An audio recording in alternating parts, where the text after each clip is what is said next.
복에 대한 말씀 함성 기도와 함성 찬양. 사무엘상 2장 32절 말씀. 이스라엘에게 모든 복을 내리는 중에 너는 내 처소의 환난을 볼 것이요 내 집에 영원토록 노인이 없을 것이며. 이스라엘에게 모든 복을 내리는 중에 너는 내 처소의 환난을 볼 것이요 내 집에 영원토록 노인이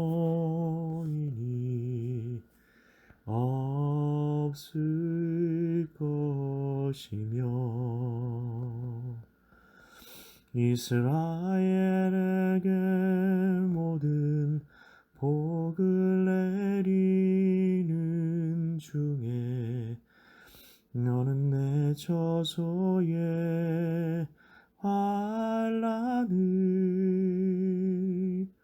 볼 것이요 내 집에 영원토록 노인이 없을 것이며. 말씀 기도입니다. 하나님 아버지, 이 말씀은 엘리테 제사장에게 주시는 하나님의 예언입니다. 그는 그냥 부패한 제사장이 아니었습니다. 성경에는 그가 하나님의 사사가 되었다고 말합니다. 그는 사사였습니다. 그런데 왜 이런 저주에 가까운 예언이 그와 그의 가문에 내려지게 된 것일까요? 분명 그가 믿음의 사람이었기 때문에 사사로 선택받아서 쓰임을 받았을 것입니다. 도대체 무엇 때문에 그가 추락하게 된 것일까요? 하나님께서는 사사 엘리에게 사무엘의 스승의 자리를 맡깁니다. 그는 당대의 사무엘에게 신앙에 대해 가장 잘 가르쳐 줄 수 있는 사람이었던 것입니다. 사사로까지 부름받을 정도였기 때문입니다.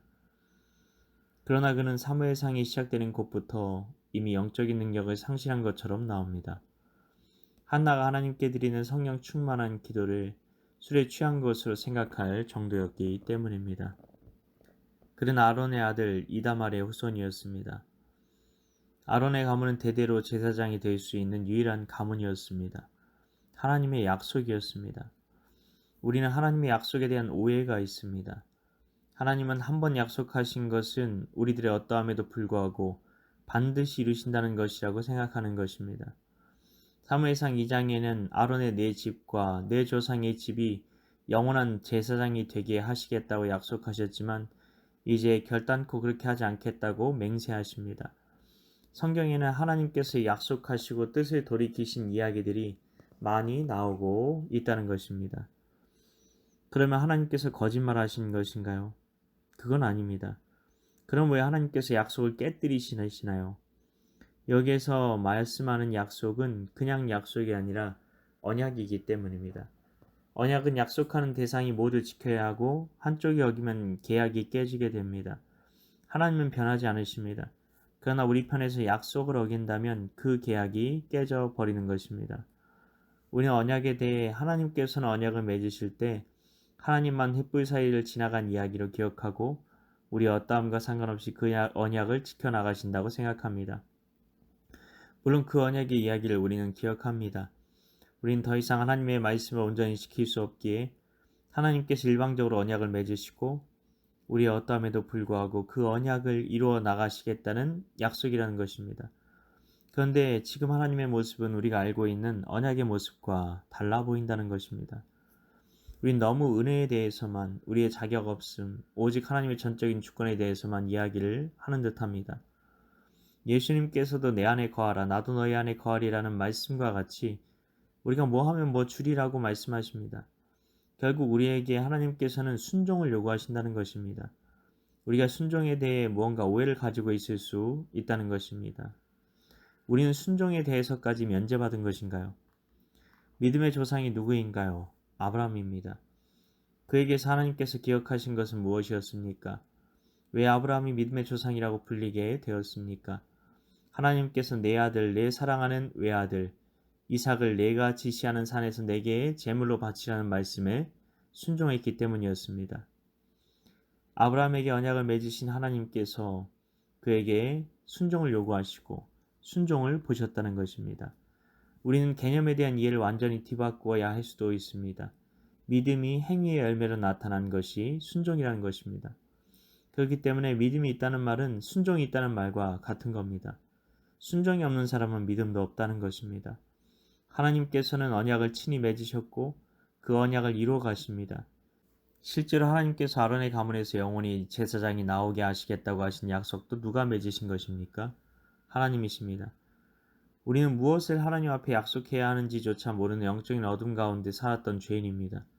하나님의 빛이 심령에 비치지 못해서 하나님에 대해 무지한 채로 살았던 자들입니다.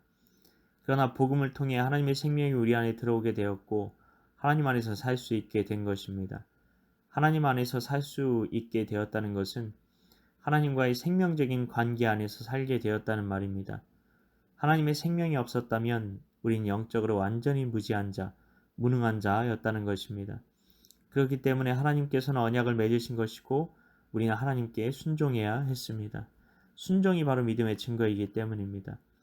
엘리 제사장이 추락하게 된 이유가 무엇입니까? 예배가 두 아들 홈리와 비느하스 제사장에 의해서 하나님의 뜻대로 드려지지 못하는데 대제사장으로서도 아버지로서도 아무것도 하지 않았다는 것입니다. 그냥 말로만 타일렀을 뿐입니다. 하나님의 말씀에 의해서 처벌했어야 했습니다. 그리고 예배의 사수와 회복을 위해서 사활을 걸어야 했습니다. 대제사장으로서 하나님께서 사사로 세우신 이유가 무엇이었겠습니까? 내게 이스라엘 백성들의 예배의 회복을 맡긴다는 것 아니겠습니까? 우리도 우리 가정에서 예배를 사수해야 하는 자들로 부름받았습니다. 나는 가정의 예배를 회복을 위해 어떤 순종을 하고 있습니까? 예배가 가장 중요합니다. 예배가 무너지면 예배가 예배답게 드려지지 못하면 교회도 무너지고 가정도 무너집니다. 하나님 아버지, 우리가 하나님 안에서 무엇부터 순종해야 할지 그 순종의 우선순위를 돌아봅니다. 순종은 선택사항이 아니라 믿음의 열매는 순종이라는 것을 다시 한번 확인하게 하시니 감사드립니다. 우리가 무지했습니다. 순종하지도 않으면서 내게 믿음이 있다고 생각했습니다. 내가 사수하여야 할 나의 예배, 우리 가정의 예배, 우리 교회의 예배에 대해 돌아보게 하소서. 나는 하나님께 드리기에 합당한 예배를 올려드리고 있습니까? 예배가 무너지면 모든 것이 무너지고 예배가 세워지면 모든 것이 세워진다는 이 명확한 진리 앞에 서게 하소서.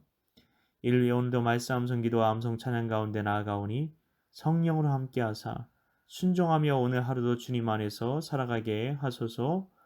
믿고 감사드리오며 예수님 이름으로 기도하옵나이다. 아멘.